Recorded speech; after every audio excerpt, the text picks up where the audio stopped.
as Adolf Hitler systematically eliminated artists who didn't agree with his ideals. Many European artists emigrated to the United States. This had a profound effect on the art scene. The Western Art Center moved from Paris to New York, and a movement called Abstract Expressionism started. In other words, art became abstract to show emotions. Leading this movement was American artist Jackson Pollock.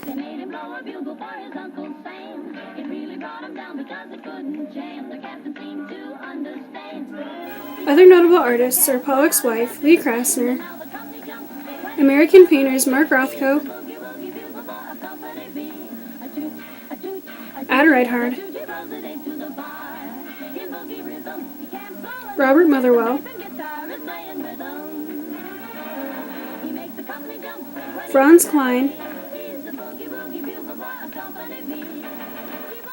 and Adolf Gottlieb.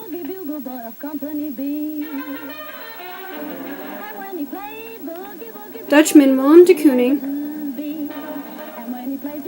and Piet Mondrian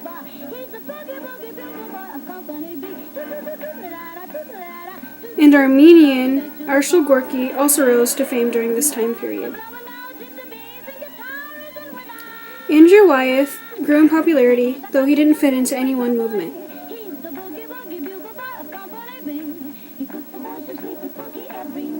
Sculptures changed to being more abstract and primitive and started utilizing motion in Alexander Calder's models. They went from being made of bronze and marble to being made of found items like glass, bottle caps, or steel.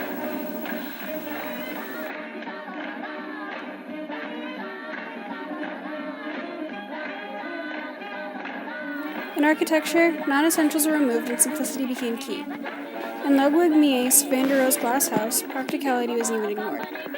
Modern glass and steel skyscrapers were built post-war, as were suburbs and condos to house returning GIs and their new families. Ranch houses sprang up, and lawns were the crowning glory.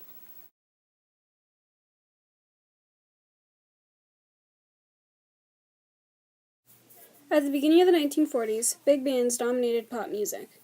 Big band leaders such as Louis Armstrong,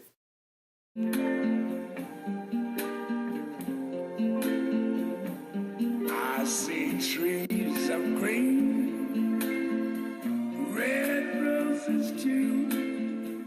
I see them bloom for me and you, and I think to myself,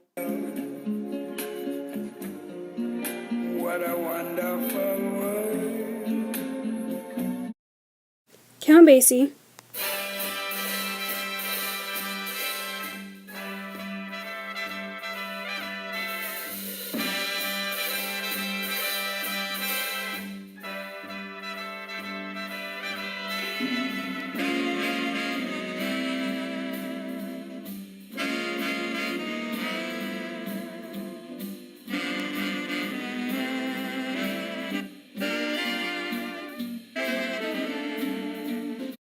Duke Ellington,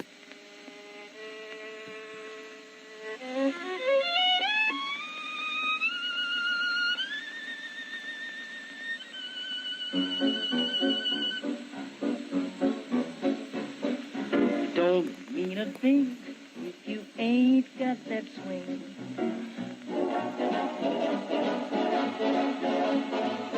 It don't mean a thing, all you gotta do is swing.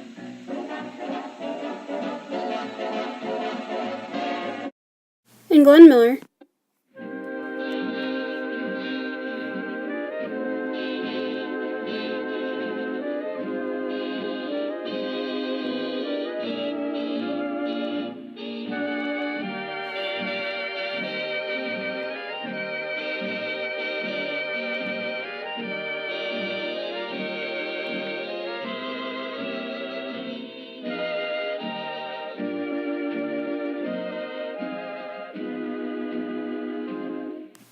Were popular over radio waves.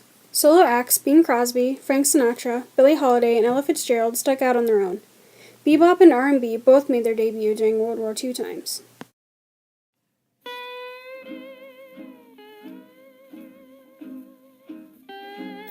In the days before TV, radio was not only a lifeline for civilians, but a way for the government to spread propaganda.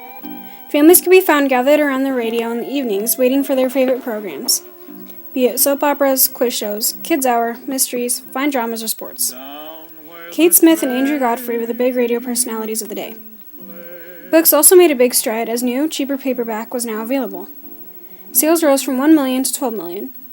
Many great literary works, like Hemingway's For Whom the Bell Tolls, Betty Smith's A Tree Grows in Brooklyn, C.S. Lewis's The Lion, the Witch, and the Wardrobe, D.J. Salinger's A Catcher in the Rye, Fahrenheit 451 by Ray Bradbury, and Lord of the Flies by William Golding were all published in the 40s and 50s. The Jitterbug, Rosie the Riveter, and Pinup Girls, Rita Hayworth and Betty Grable were popular.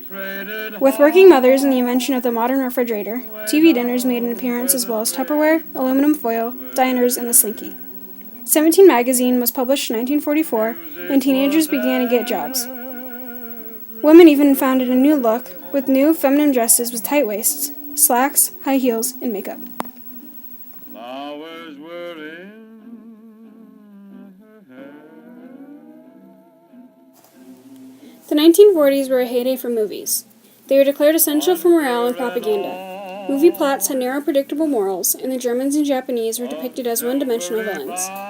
Movies such as Casablanca, Mrs. Miniver, Wake Island, Battle of Midway, Guadalcanal Diary, and Destination Tokyo made their box office debut, while stars like Cary Grant, Katharine Hepburn, Judy Garland, Marilyn Monroe, and Elizabeth Taylor had leading roles. Walt Disney's career took off with Fantasia, Dumbo, and Bambi.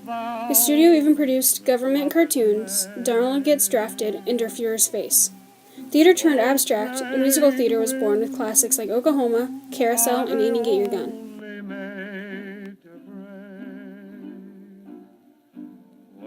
The men between 18 and 24 were expected to serve, and supplies like rubber and wood that would normally go to sports equipment went to the war effort. Sports were still encouraged to go on to improve the morale of the troops. FDR signed the Green Light Letter, supporting baseball. The Japanese even tried to jam radio signals to prevent the moral boost. In the men's stead, teams were comprised of older war vets, including one armed outfielder, Pete Gray. Members of the All-American Girls Baseball League wore dresses and had to attend charm school. Besides baseball, boxing was also popular, mostly because of gambling. The Indianapolis 500 was closed during the war. NASCAR started in 1949, and the Women's Professional Golf Association began in 1946.